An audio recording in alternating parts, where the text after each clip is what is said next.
Bom dia a todos, queridos e queridas, companheiros e companheiras de jornada rumo à luz, rumo à ascensão espiritual e planetária, tudo bem?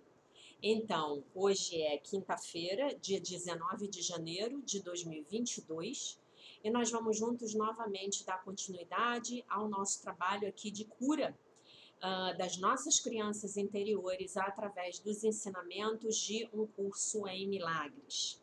Né? Hoje dia 19 de janeiro de 2023, não sei se eu falei a data, né? Acho que não falei. E nós começamos o nosso vídeo com a leitura da nossa lição de hoje. Eu não estou sozinho ao experimentar os efeitos dos meus pensamentos. Completando a lição de ontem, eu não estou sozinho ao experimentar os efeitos do que eu vejo, né? Então, o que eu vejo são os efeitos dos meus pensamentos, né? Então, essas duas lições, elas vão trabalhar com aquela ideia de que eu estou adicionando energias às correntes de pensamento que estão vigentes no inconsciente coletivo de toda a humanidade. Então, eu sou uma força para que adiciona pensamentos de medo, pensamentos de raiva, pensamentos de frustração, pensamentos de não aceitação, pensamentos de revolta? Ou eu sou uma força para adicionar pensamentos de aceitação, de serenidade, de amor, de perdão, né? Então, a nossa prática é concentrada hoje. Eu não estou sozinho ao experimentar os efeitos dos meus pensamentos. Eu não estou sozinho ao experimentar os efeitos deste pensamento sobre o meu pai. Eu não estou sozinho ao experimentar os efeitos deste pensamento que eu tenho sobre a minha mãe. Eu não estou sozinho ao experimentar os efeitos desse pensamento que eu tenho sobre a minha infância, né? Então vamos supor que eu tenha chegado aqui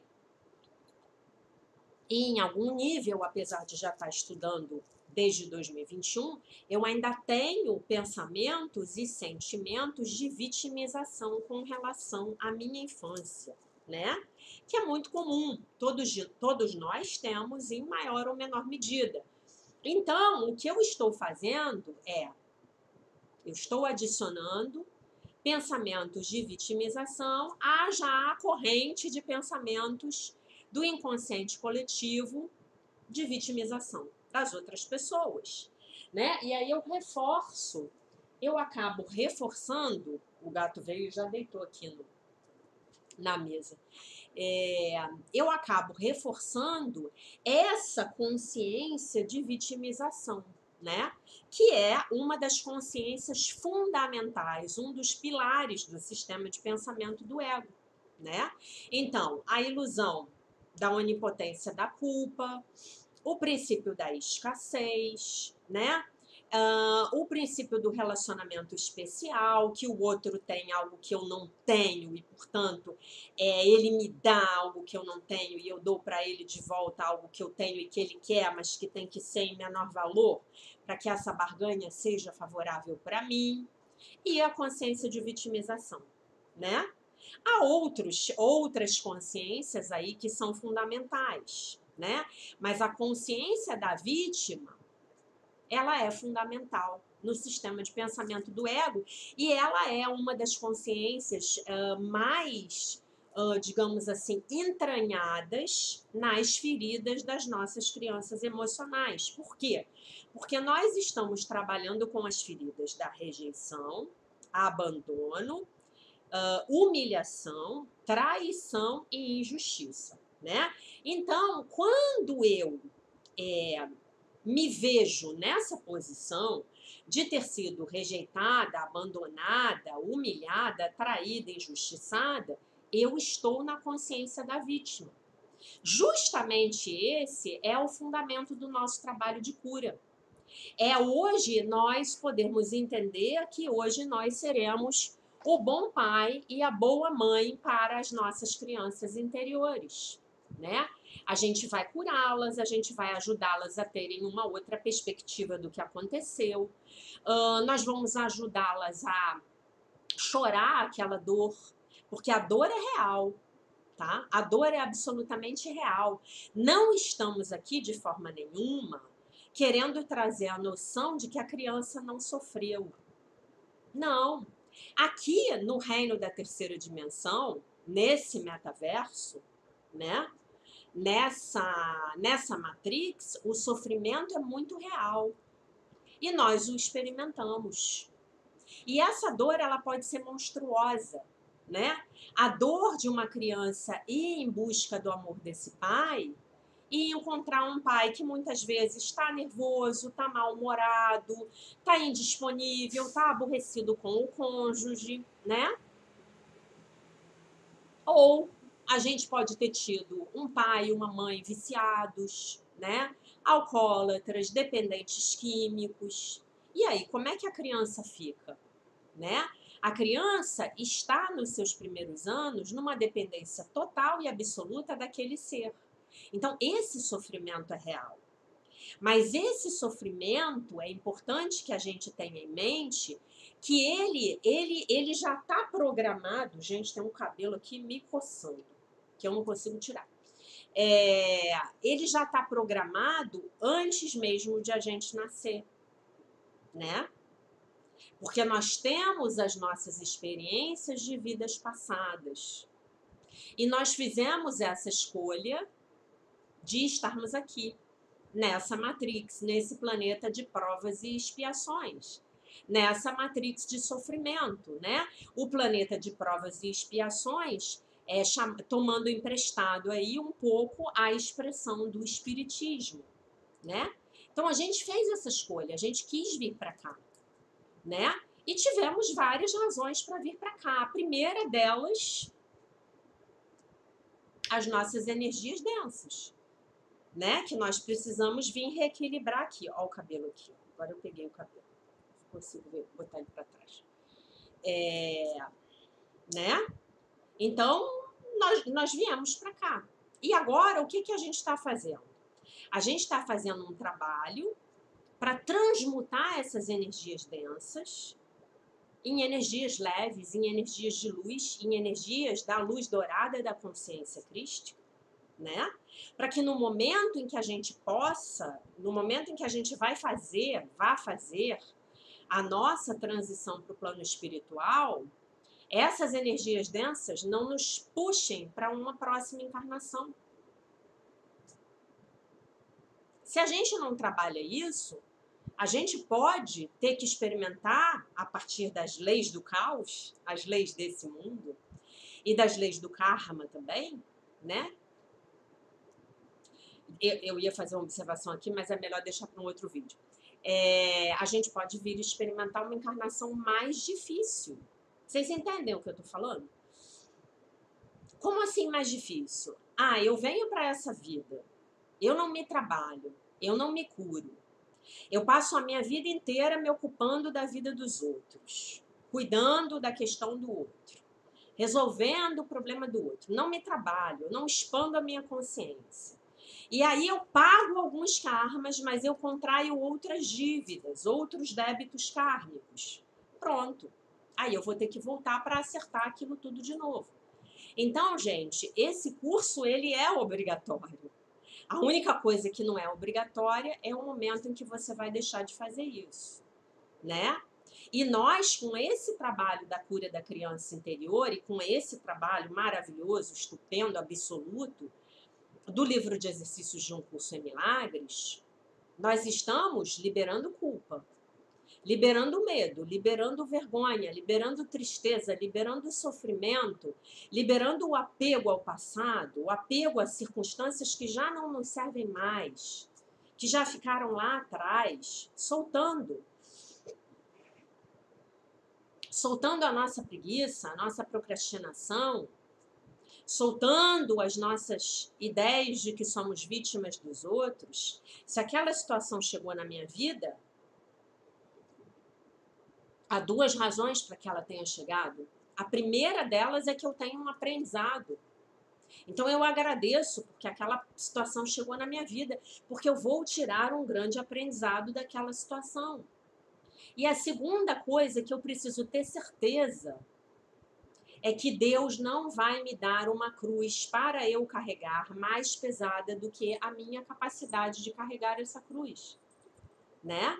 Então todos nós temos as nossas cruzes para carregar. O que são as nossas cruzes? São os resultados das escolhas que nós fizemos no nosso passado. São as energias densas que a gente colocou em movimento, né? Essas energias densas, elas vão voltar para mim, de alguma maneira. Com a evolução espiritual, que não é evolução, que vocês já sabem, né? Com essa lembrança do ser que nós somos, do nosso ser real, e o texto da Mary Ann já vai falar sobre isso, esses débitos, eles são minimizados. É aquilo que eu falei para vocês. Quando a gente entra sob a graça de Deus, né? Quando nós ficamos sob a graça de Deus, melhor dizendo, o que acontece? Nós, a nossa dívida, que era de R$1 milhão, o cobrador chega, ele liga para a gente e fala assim, vamos fazer um acordo? O senhor tem uma dívida de R$1 milhão, mas eu quero fazer um acordo. Ah, qual seria o acordo? O senhor me paga R$10 e essa dívida está cancelada. É assim que funciona. Mas você precisa entender que pelas leis do universo, pelas leis cósmicas, você vai ter que pagar essa dívida. Você contraiu uma dívida, então você vai ter que pagar por ela. Ah, mas e se eu rezar o dia inteiro, e se eu for lá para o sopé da montanha e ficar lá numa caverna e ninguém me perturba, que era o meu sonho de consumo, né, gente? Meu sonho de consumo era esse, já contei para vocês. Era ir lá para uma caverna do Himalaia e ficar lá meditando 24 horas por dia, 7 dias por semana. Meu sonho. Meu sonho. A minha facilidade para entrar num retiro espiritual, vocês não têm noção. A minha dificuldade é sair do retiro espiritual. Né? A minha dificuldade é sair.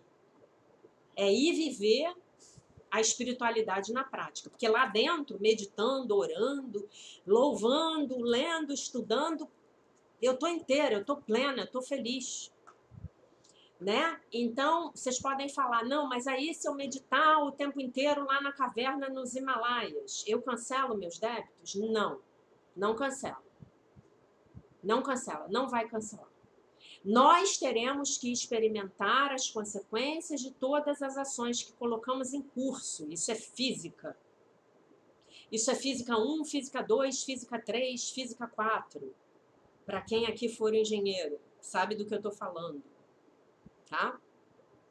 É mecânica clássica, é termodinâmica e ondas, é eletromagnetismo e é a tal da física quântica. Em todos os níveis, isso vai se verificar. As forças que você colocar em jogo, você vai ter que responder por elas.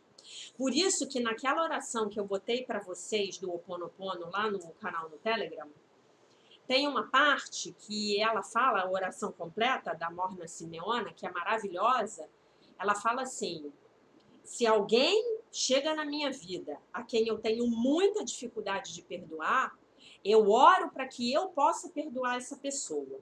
Porque, no final das contas, eu sei que aquela pessoa não me tratou injustamente. Ela me devolveu o que eu fiz numa vida passada.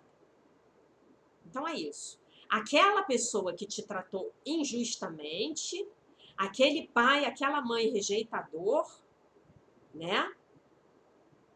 Ele veio para te devolver uma energia de rejeição que você colocou em curso numa vida passada. Ai, Jaque, não fala isso. Eu vou parar de ver o vídeo. Eu tô me sentindo muito mal. Você tá fazendo com que eu me sinta muito mal. Eu vou parar de ver o vídeo. Eu vou parar de te seguir. Não faça isso. Não faça isso. Porque o que eu estou falando não é para que você se sinta mal, é para que você se conscientize. E a minha mensagem para todos e cada um de vocês sempre vai ser uma mensagem de otimismo e de esperança. Se você fica comigo nesse trabalho, que na verdade é um trabalho que é do Divino Espírito Santo, que é do nosso Mestre Jesus Cristo, Se você fica aqui nesse trabalho, a sua dívida de 10 milhões ela vai ser reduzida para 10 reais, tá? Mas nós não estamos mais, hoje é dia 19 de janeiro de 2023, nós estamos no século 21. Não dá mais para a gente esconder a sujeira debaixo do tapete. A gente tem que sair dessa ilusão das massas, tá? As massas querem continuar se iludindo. As massas querem continuar fingindo que nada está acontecendo. As massas querem continuar a dizer que elas são pobres porque tem uma pessoa que é rica. Ah, eu sou pobre. Por quê? Porque o rico veio e me tirou tudo. Será? Será que isso é verdade? Será que para um desonesto que rouba o que é do pobre, não tem 9 que são trabalhadores e estão construindo, muitas vezes sendo empresários e gerando emprego e movimentando a economia? Não é? Será? Então, eu sou rico porque eu sou pobre porque tem um monte de rico que explorou a minha família. Não. Você é pobre porque você ainda não dominou as leis da prosperidade. Porque a sua mente ainda está funcionando de acordo com o princípio da escassez, um dos pilares do sistema de pensamento do ego. Então, se você quiser saber mais sobre isso, busque na lupa do YouTube um vídeo meu, Alquimia dos Milagres, alguma coisa sobre a escassez. Aí você escreve lá, Alquimia dos Milagres e escassez, você vai cair no vídeo. E você vai ouvir Jesus Cristo falando sobre o que é o princípio da escassez. É em português, claro. Não, já que eu não acredito, não é Jesus Cristo, você é maluca, você é megalomaníaca, você está ouvindo espíritos, você precisa ser internada no manicômio. Às vezes eu também acho isso, meus queridos. Às vezes eu sou a primeira pessoa a dizer isso para mim. E o meu ego ainda fala para mim, você ainda é muito cara de pau, porque você faz lives. Agora você faz lives. Você é muito cara de pau, você é uma charlatã, você está enganando as pessoas. E aí, o Divino Espírito Santo me lembra assim, mas espera aí, você não está se sentindo bem? Tô me sentindo bem. As pessoas não escrevem dizendo que estão se sentindo melhor? Escrevem, então deixa para lá. Se está ouvindo espírito, se está enlouquecendo, fica até o manicômio chegar com a camisa de força, te pegar e te levar. Então, enquanto o manicômio não chegar, que cabelo é esse? Enquanto o manicômio não chegar, enquanto eu tiver eletricidade, enquanto eu tiver um computador com uma câmera, com um microfone, farei os vídeos. Acredite em mim. Se você assumir a responsabilidade pela sua vida, pelas coisas boas e pelas coisas desafiadoras, sua vida vai melhorar horrores, tá? Ainda que esse não seja o objetivo do ensinamento. O objetivo do ensinamento é, primeiramente, levar você para o sonho feliz, passo A. Estamos no passo A. Segundo, nos tirar do sonho. Em alguma medida, já estamos saindo do sonho, tá bom? Então, agora, parar de falar e ler o texto da Marianne. Então, eu não estou sozinho ao experimentar os efeitos dos meus pensamentos sobre nada, tá? Então, independentemente da sua convicção política, envie pensamentos de amor, perdão e bênção e gratidão para o governo que hoje está ocupando o Palácio do Planalto em Brasília. Então, a reflexão da Marianne para o dia 19 de janeiro diz assim: o meu verdadeiro self, né, o meu ser real, é um ser de luz e amor. Hoje, que eu possa ser o meu verdadeiro self, meu ser real. Hoje eu me lembro de quem eu realmente sou. Eu sou uma criança de Deus, criada divinamente perfeita e imutável. Enquanto eu tiver cometido erros, e seguramente os cometerei mais erros, ou melhor, desculpem, ainda que eu tenha cometido erros e que os cometerei no futuro novamente, eu aceito que nos momentos dos meus erros. O espírito dentro de mim me lembra. O espírito dentro de mim permanece inocente e puro. O Filho de Deus, perfeito, inteiro, completo, maravilhoso, isento de pecado. Eu perdoo os outros. Eu perdoo os outros, digamos que pelos seus malfeitos, né? Para que eu possa ser perdoado dos meus próprios. Porque todos nós somos luz e todos nós somos amor. Hoje eu resisto à tentação de punir ou sabotar a mim mesmo, né? Então, quando eu não estou me punindo, eu estou me sabotando.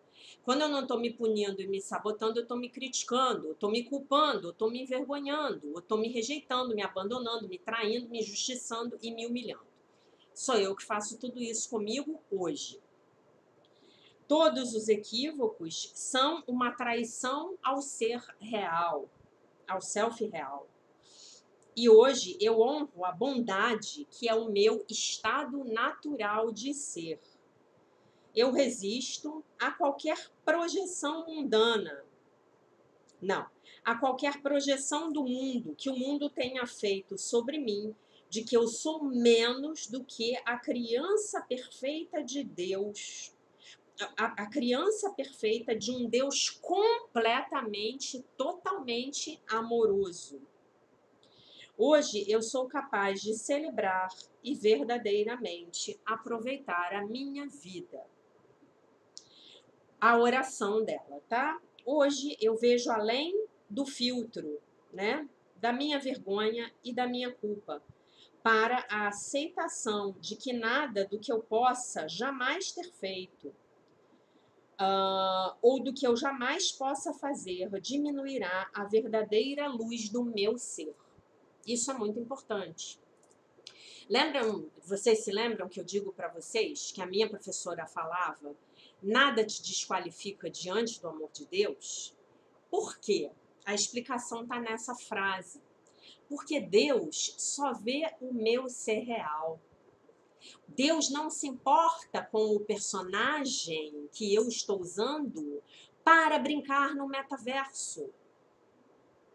Deus só vê o filho dele, perfeito, inteiro, completo, maravilhoso, sem pecado. É só isso que Deus vê quando olha para mim. É como eu indo levar o meu filho na peça da escola do final do ano. E aí o meu filho está representando no teatro um bandido do Velho Oeste que atira nos índios. Né? O que eu estou vendo? É o bandido da peça? Não, eu estou vendo o meu filho divino, que está lá com aquela roupinha de faroeste, com uma arminha na cintura, que está com aquele chapéuzinho de cowboy. Então é isso, Deus só enxerga o seu ser real. Quando Deus olha para você, meu querido, ele só vê a sua perfeição. Você é a criança amada de Deus, com quem ele está muito satisfeito, mas muito, né? Então tá aqui a explicação. Nada do que eu jamais possa ter feito ou que eu jamais possa fazer pode diminuir a verdadeira luz do meu ser. Deus me criou eternamente inocente e dentro do meu espírito, desta forma, eu permaneço. Tendo expiado pelos meus erros, eu sou livre para me lembrar do Espírito, que o Espírito de Deus está sempre vivo dentro de mim. Por quê, meu querido, minha querida? Porque mesmo dentro do metaverso, você permanece com a sua centelha divina, não é? Não é? Meus amados, não é? Não tem como você ter uma mobilidade em lugar nenhum à parte de Deus. Tem como você achar que foi apartado de Deus, que foi separado de Deus. Mas é só uma ideia louca, é a pequena ideia louca, né? A respeito da qual nós nos esquecemos de rir, né? O grande problema não foi a pequena ideia louca. O grande problema foi que nós nos esquecemos de rir da pequena ideia louca. Não foi assim que o Dr. Kenneth ensinou pra gente no ano passado? Né? Então, lembrando a você que chegou aqui agora, caiu de paraquedas neste canal, neste vídeo, então eu sugiro que você volte lá para a jornada de 2021, a leitura do livro A Year of Forgiveness, de Tina Louise Spalding, comentários atualizadíssimos do nosso Mestre Jesus Cristo, que fala com essa cidadã, né?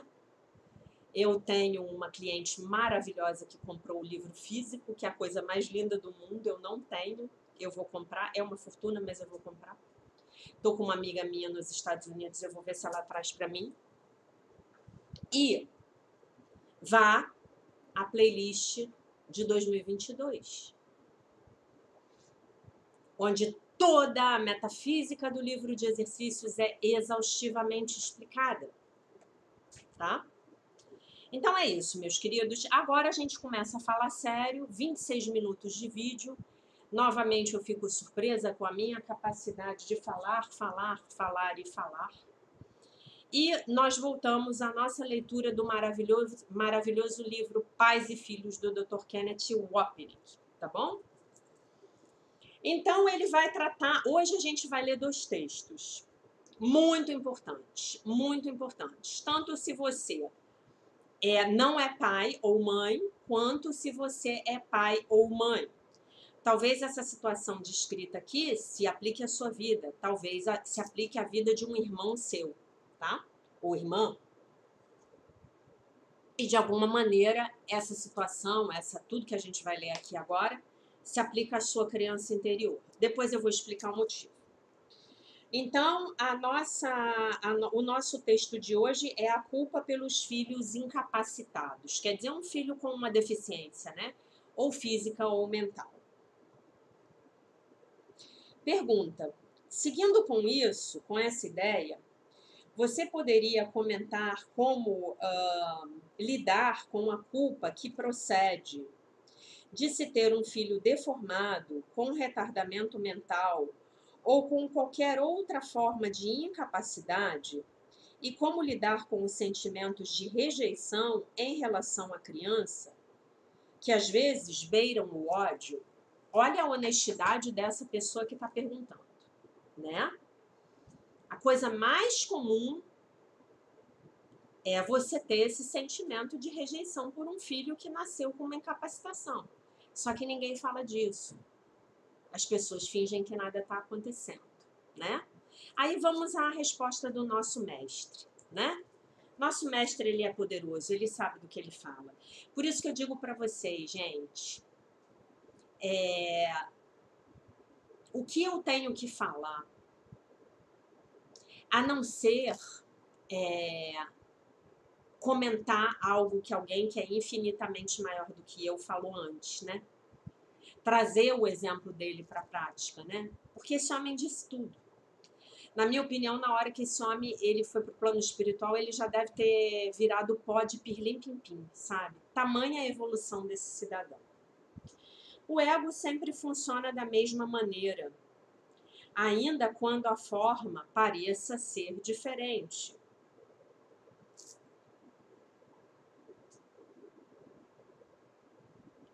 Ele sempre ele se aproveita de qualquer oportunidade para sentir culpa. O pão diário do ego. É da culpa que os nossos egos se alimentam, né? Lembrando que a tríade ímpia é pecado, culpa e medo. O pecado, a ideia de separação. A culpa, no momento presente, se eu pequei, tenho culpa. E o medo, momento futuro, se pequei e tenho culpa, tenho medo do futuro. Porque Deus virá para me pegar, sem dúvida alguma. Os egos dos pais se lançam sobre o filho imperfeito.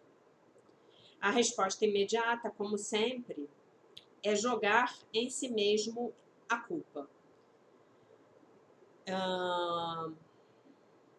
no final das contas, se eu tivesse me curado, como diriam alguns sistemas da nova era, e não tivesse atraído uma entidade tão inferior para que fosse o meu filho. É a minha culpa. Então aqui ele está fazendo uma crítica, né, muito sutil a muitos pensamentos da nova era, né, que dizem, mas você tem um câncer, por que você atraiu esse câncer para você? Você tem um filho mentalmente retardado, por que você atraiu esse filho para você? Só que fica nisso, né, a solução não vem. A resposta imediata, como sempre, não, já li. Mas, tão logo apareça a acusação em relação a alguém, a acusação em relação ao outro mostra a sua cabeça horrenda. Talvez a culpa seja minha, mas os meus pais me fizeram dessa maneira. Então eu já não tenho culpa, mas a minha culpa já é dos meus pais, né? Então é a batata quente e eu tô sempre projetando essa batata quente em alguém, né? Não, a culpa é do meu filho. Não, mas se a culpa é minha porque eu tive esse filho, então eu sou culpado, porque eu não tinha que ter um filho com problema. Então não, a culpa é dos meus pais porque eles me fizeram desse jeito e aí então eu sou imperfeito e aí eu tive um filho que é mais imperfeito ainda, né? Ego, ego, ego. Em qualquer situação, ego.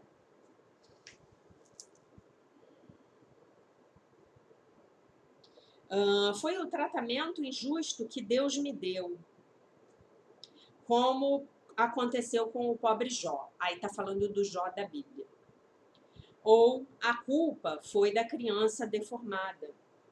Uma tentativa óbvia de projetar a própria culpa e de justificar o ódio. Aí vem. Peguem a agenda, tá? Dia 19 de janeiro de 2023. Anotem. A única saída desse círculo vicioso de culpa e ataque é compreender o motivo secreto por trás das maquinações do ego e escolher outro mestre que nos ensine outra maneira de ver. A visão que vê todas as coisas como lições, isto é, o Espírito Santo. Todas as coisas são lições que Deus quer que eu aprenda. Livro de exercícios de um curso em milagres. A criança é uma aula escolhida por todos os membros da família para fazer com que todos aprendam, para fazer com que seja possível que todos os familiares aprendam a lição do perdão. Os corpos podem ser imperfeitos. De fato, somente podem ser imperfeitos ao serem uma paródia do glorioso ser que Deus criou. Mas a mente ainda pode fazer uma coisa perfeita e levar a cabo uma escolha perfeita, né? Assim, uma situação imperfeita se transforma na oportunidade perfeita para aprendermos a perdoar, à medida que a gratidão e a paz ocupam o lugar da culpa e do ressentimento. Então, o que ele está falando? Se eu tenho um filho com uma deficiência física ou mental, não importa, esse meu filho, essa minha relação com o meu filho, ela vai ser uma oportunidade para que eu possa aprender a perdoar. E não é, gente, aqui é que é importante marcar, né?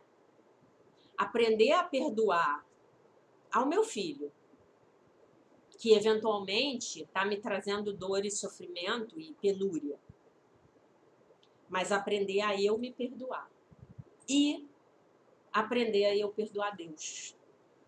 Mas já que, como assim, perdoar Deus? Eu preciso perdoar Deus? Não, você não precisa. O seu ego precisa.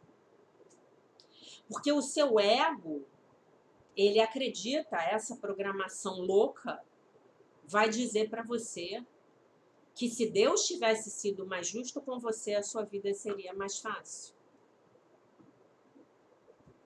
Vai dizer para você também que se você fosse melhor, a sua vida seria mais fácil.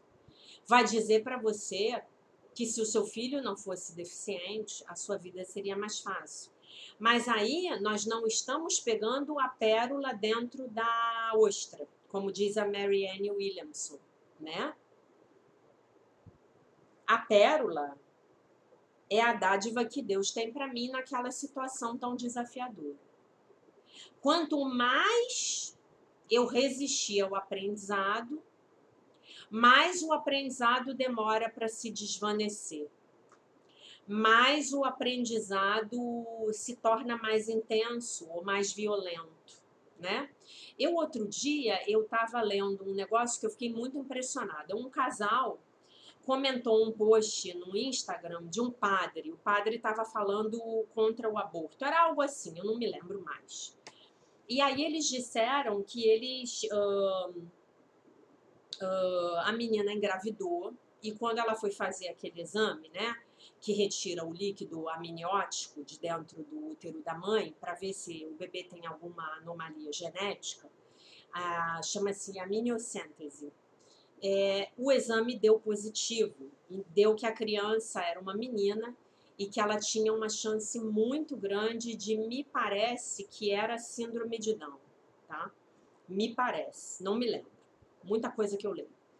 E aí a médica chegou para a menina e falou, então, vamos nos preparar para fazer o aborto. Eu não estou aqui, entendam que eu não estou aqui dizendo para vocês que eu teria tido a amorosidade e a coragem que esses pais tiveram, não, tá? Eu só estou contando porque eu achei uma coisa de um amor, assim, fora do normal, né? E aí ela falou assim, não, mas nós não vamos abortar. E a médica, não, como assim? Esse aborto, ele é permitido por lei. Ele está contemplado, a gente pode fazer esse aborto com segurança, vai ser uma cirurgia simples. E aí ela falou, não, nós vamos ter a nossa filha. Vocês são loucos, essa criança tem uma deficiência, vocês são loucos. E aí o casal falou, nós vamos ter a nossa filha, né? E aí a menina nasceu com a síndrome. E eles falaram que a menina ficou viva, eu não me lembro se era Down, eu acho que não era Down. A menina viveu com essa síndrome até os 7 anos. Aí ela morreu, teve uma morte natural. E aí eles contando que eles foram os melhores 7 anos da vida deles, onde eles puderam compartilhar uma quantidade de amor absurda com essa criança.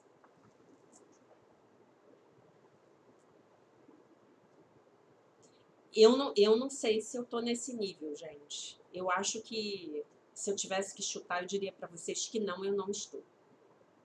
Mas eu achei sensacional. E eu li um outro caso também, de uma outra mãe que o exame detectou uma anomalia. Foi uma outra médica também. E a médica chegou e falou a mesma coisa. Vamos abortar. E ela falou, não, eu vou ter a minha filha. E era uma menina também, tá? 2 casos distintos, comentando algum post aí, comentando essa questão da legalização do aborto, né? E aí ela falou, não, mas eu vou ter a minha filha. E a médica, você é louca, você não sei o quê, como assim? Tem que tirar essa criança. E aí ela, junto com o marido, o pai da criança, eles entraram em oração. Né? E a gravidez foi levada adiante sem problema nenhum. Fizeram muita oração, não me lembro se são evangélicos, eu não me lembro mais, eu leio muita coisa, né? A gente com esse negócio de redes sociais, a gente lê tudo, né? É muita informação, né? E aí eles entraram em oração. A menina nasceu perfeita, sem nenhum defeito, e a menina já está na faculdade. E ela contando que ela, em momento nenhum, ela ficou em dúvida. E que para ela não faria diferença se a criança nascesse com a anomalia ou não. Gente, isso é mente crística. Isso é enxergar uma situação mega desafiadora nos dois casos, através dos olhos do amor e do perdão. Eu chorava quando eu li esses dois depoimentos. Nem sei se li no mesmo dia, né? Tem meses aí, sei lá, novembro, outubro, antes de outubro, né? Então é isso, né? Então é isso. E, enfim. Aí a outra sessão aqui do Dr. Kenneth, que eu vou ler para vocês. Deixa eu ver com quantos minutos eu tô. 40, beleza.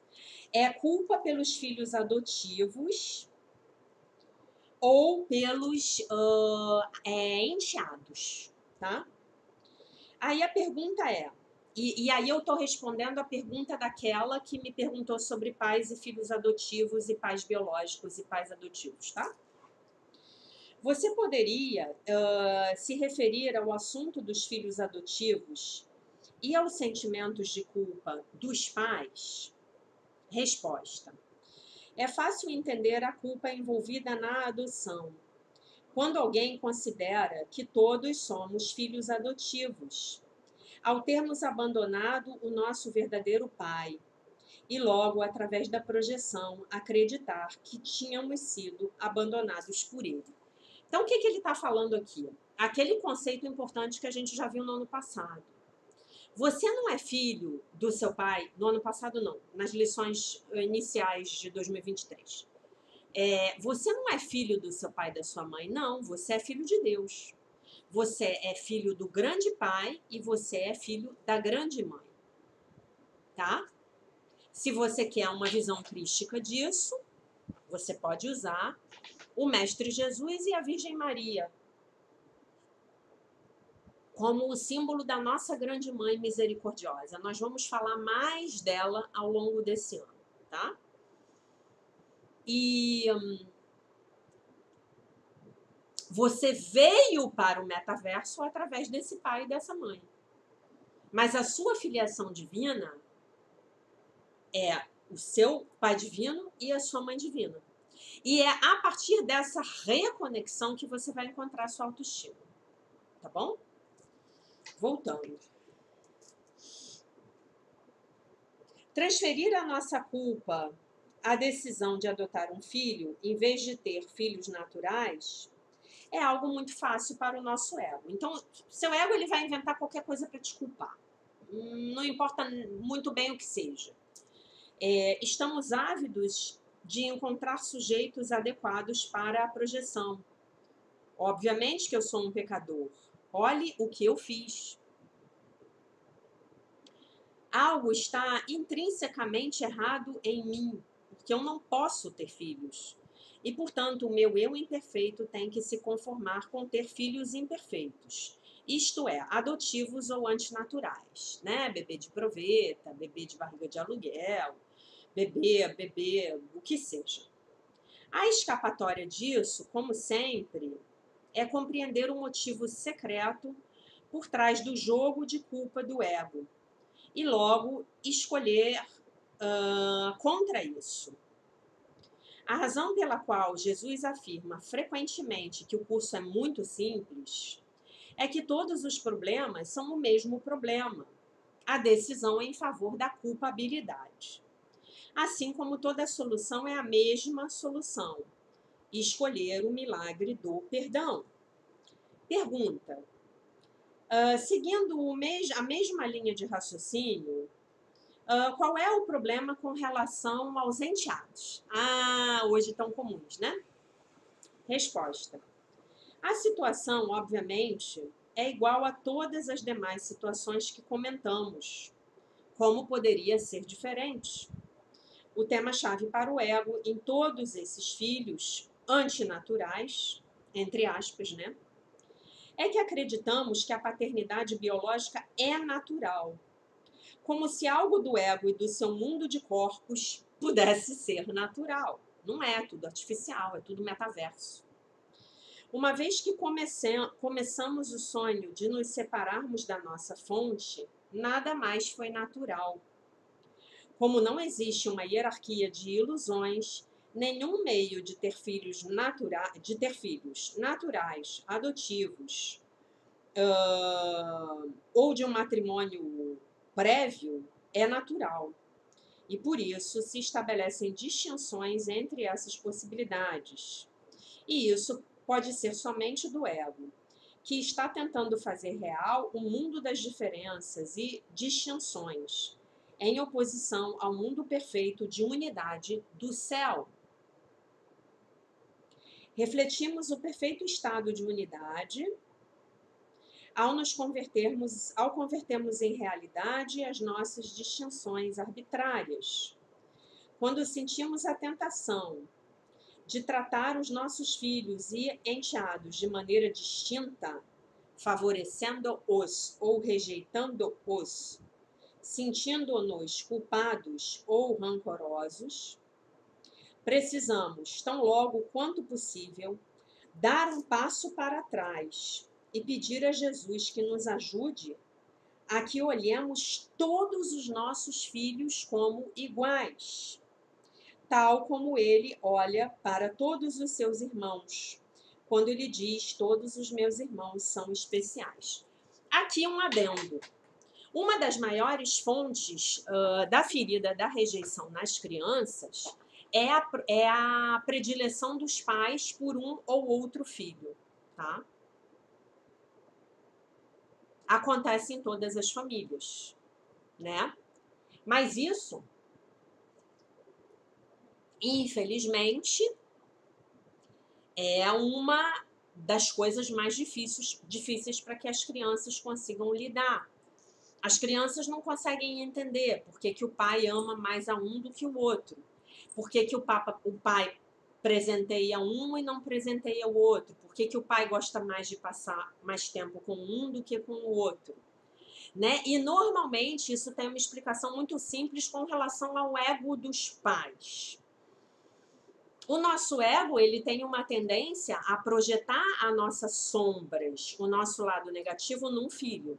Esse filho é a ovelha negra da família, é o bode expiatório. E a gente projeta a nossa luz no outro filho. Aquele filho é o filho de ouro. E como é que isso vai funcionar? O filho de ouro é aquele que é igual a mim. Ah, vem aqui no colinho da mamãe, né? Ele é minha cópia Xerox. Então, ele confirma o meu narcisismo, né? O lado do meu ego que acha que é melhor do que todo mundo. E o filho bode expiatório, o filho bode preto, ele é o filho que não faz nada do que eu quero. É o filho que discute comigo, é o filho que me questiona, é o filho que retruca, é o filho mal criado, é o filho que enche o saco, é o filho delinquente. É o filho que é da chocadeira. A cegonha se enganou quando trouxe ele para mim. Ele não é meu filho, essa criança não é minha, não me pertence, né? E esse filho, ele reflete as projeções do ego daquele progenitor, nas quais ele se sente inferior, tá?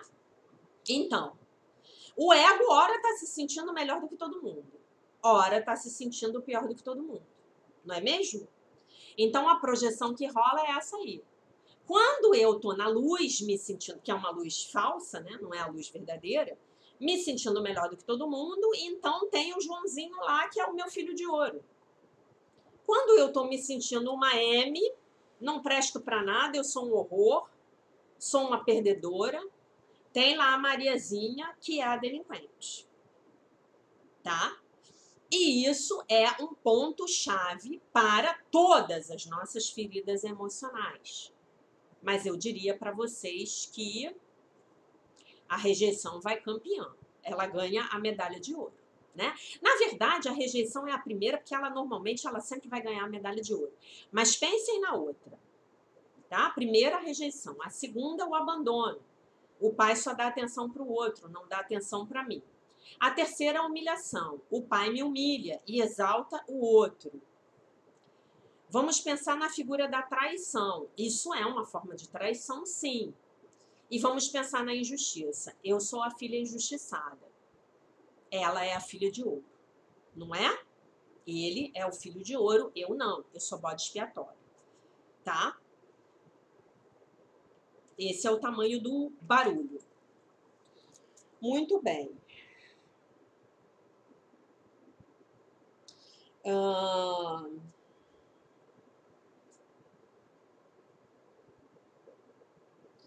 Então, vemos a tensão quase inevitável de unir duas famílias, né? Os filhos de um com os filhos lá da outra, né? Como uma outra oportunidade para nos perdoarmos por termos formado uma família artificial em lugar da verdadeira família de Deus, na qual somos todos um. Sobretudo, necessitamos da sua ajuda para nos perdoarmos a nós mesmos quando não pedimos ajuda e, em lugar disso, escolhemos nos deleitar com o tratamento injusto que nos foi dado, né? Quem nunca? E aí, para terminar esse capítulo, eu vou ler sobre a seção Tragédias e Mortes, tá?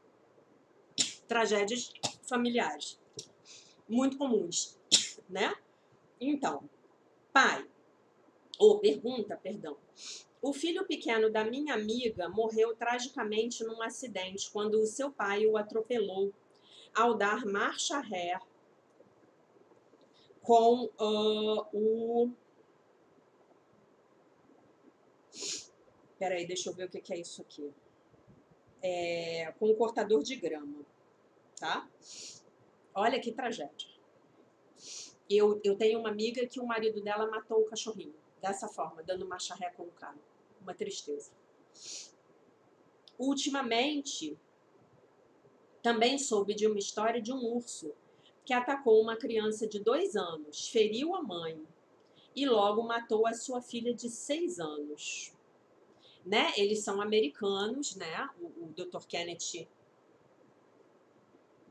deu esse seminário nos Estados Unidos.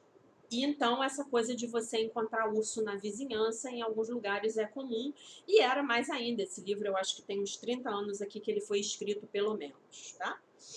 Então essa coisa de encontrar com urso é bastante, ou pelo menos era bastante comum lá em algumas localidades. Eu tenho um amigo que está morando numa cidade perto do Canadá, um amigão meu que eu adoro, ele com muita frequência, ele me manda vídeos dos animais que chegam perto da casa dele, né? Então tem cervos, tem aves, tem... Muito legal, muito legal, muito legal. Então, como os pais podem lidar com essas tragédias? Ou quando um filho se suicida? Como se pode olhar tranquilamente para esta relação entre pais e filhos? Olha que pergunta maravilhosa, né? Aí o Dr. Kenneth responde. A resposta à sua última pergunta é que não se olha tranquilamente, né? Se você olhar tranquilamente, aí você está no elo, que você está negando. Você está negando que foi uma tragédia que aconteceu, né? Pelo menos não se uma pessoa é normal. É muito importante que não tentemos espiritualizar as nossas reações ou sentimentos, o que garante que não sejam observados nunca com honestidade, para que assim podamos transcendê-los. A negação nunca faz parte do processo espiritual. A negação nunca faz parte do processo espiritual. Escreve isso aí na sua agenda, no seu caderno, escreve na cartolina, prende no espelho, prende no seu carro, manda fazer um adesivo, tá? A negação, ela nunca vai fazer parte do processo espiritual, nunca. Por isso que um curso em milagres é tão poderoso. E por isso que um curso em milagres é tão incômodo para quem o está fazendo seriamente. Se você pegar uma pessoa e falar assim, ela falar para você, nossa, eu estou amando, eu estou fazendo livro de exercícios e é tudo maravilhoso. Essa pessoa não está entendendo nada. Nada. Nada. Se ela não estiver se sentindo incomodada, se ela não estiver se esquecendo dos períodos de prática, se as lembranças inconscientes não estiverem vindo à memória, ela está fazendo a partir da mente do ego. Ah, mas é incômodo, Jaque? É incômodo. Por isso que eu fiz os vídeos. Para ajudar vocês com esse incômodo. Para ajudar vocês a entenderem. Porque aí você entra no seu sentimento, você para de negar, mas você fala, ah, tá, mas agora eu já sei o que está acontecendo comigo. Por isso que eu fiz uma fórmula floral para vocês tomarem indefinidamente durante o ano inteiro. Vocês vão, acabou um vidro, repete, repete, repete. Vocês vão tomar 12 frascos, normalmente dura um mês, tá? Porque vocês vão precisar de um suporte emocional. A massa mental negativa está saindo do seu inconsciente e vindo para o seu consciente. Isso é bacana? Não. É tipo assim, eu falar com vocês agora, falar assim, olha, essa semana eu decidi que eu vou fazer faxina no meu escritório. É legal isso? Não, gente, não é legal. É necessário, mas não é legal. Vão ter momentos legais, eu vou achar um monte de coisa bacana que nem eu achei no meu baú aqui, as coisas da minha criança interior. Mas no grosso, é um saco, né? Então, vou repetir, a negação nunca faz parte do processo espiritual. Por isso que eu aconselho a você a nunca buscar fazer psicoterapia com uma pessoa que não tenha 10 anos de psicoterapia nas costas, tá? Essa pessoa tem que ter muito bom conhecimento do que está rolando lá nos porões do inconsciente dela, no sótão do inconsciente dela. Essa pessoa tem que estar se olhando. E para essa pessoa se olhar, para eu me olhar, eu preciso de alguém me olhando. Façam psicoterapia. Já que eu não tenho dinheiro, vai na faculdade lá. Arruma um estagiário. Faz com o estagiário. Tá? Não é necessário dizer que essas lições são muito difíceis. Entretanto, os estudantes sempre devem recordar como começa um curso em milagres. Não há graus de dificuldade em milagres. A nossa live de 15 dias atrás. Teremos live no domingo, muito provavelmente às 19 horas, para a leitura do item 2. E depois eu vou ver se eu consigo fazer uma meditaçãozinha com vocês, tá? Vai ter live. Domingo, 19 horas ou 20 horas. Vai depender do que eu conseguir resolver na minha vida, que domingo eu tenho trabalho.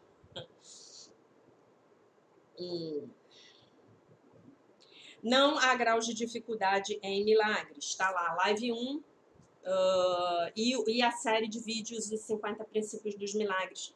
A leitura do livro do Dr. Kenneth Wapnick. Assistam. A playlist está completa, acho que tem 50 vídeos.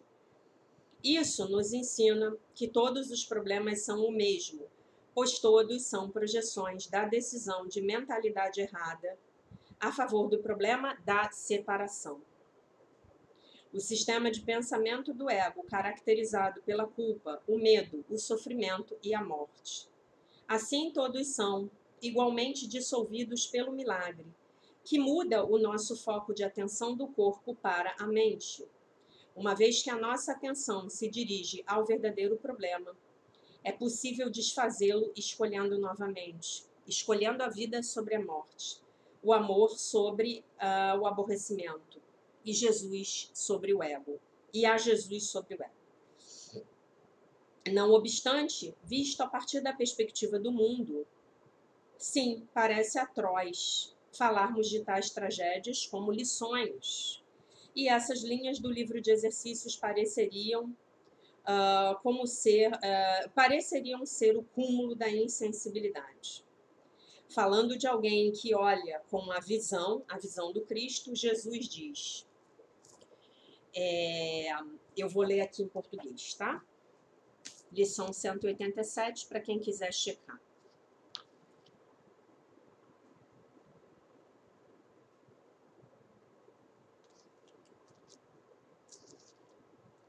É difícil, gente, mas é muito libertador, tá? Não estamos prometendo aqui para vocês a lei da atração, o enriquecimento, a revista Caras, não. Não estamos prometendo isso. Estamos prometendo a liberação da culpa, que essa sim é a raiz de todo o mal, das nossas culpas e do nosso ato das nossas projeções, né? De culparmos o outro. Ele também ri da dor e da perda, da doença e do sofrimento, da pobreza, da fome e da morte. Ele reconhece que o sacrifício permanece sendo a única ideia que está por trás de tudo isso. E com o seu riso gentil, tudo é curado. Esse sacrifício aqui decorre da ideia do pecado. E a lição é a 187, abençoo o mundo, pois abençoo a mim mesmo.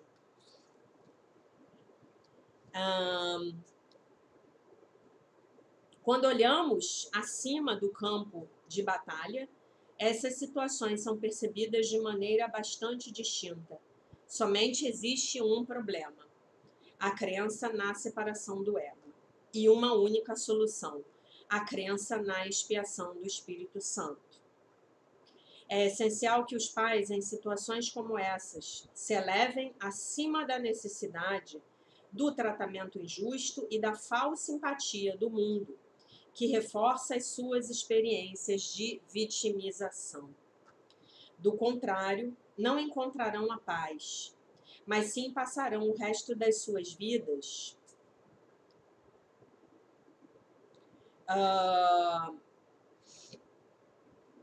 reservados, talvez não tão quietos, ou com um reservado, talvez não tão quieto ressentimento pelo seu trágico destino, e se sentirão completamente justificados ao fazerem isso.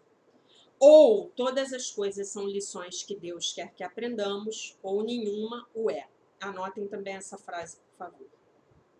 Se a meta é despertarmos do sonho da culpa, da dor e da morte, então essas experiências, por mais dolorosas que sejam,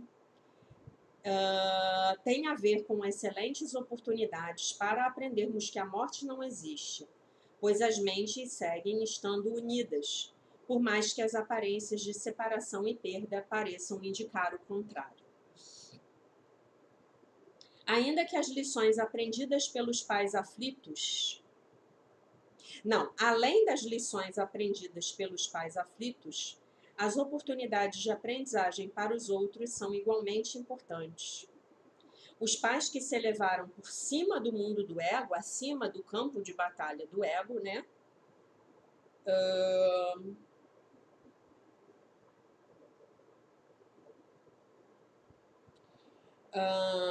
Para lembrar do princípio da expiação do Espírito Santo, de que a separação e a perda são impossíveis no mundo de Deus, podem ser exemplos para outros pais que, de forma semelhante, se vejam tentados pelo sistema de pensamento do ego, caracterizado pelo sacrifício e pela morte.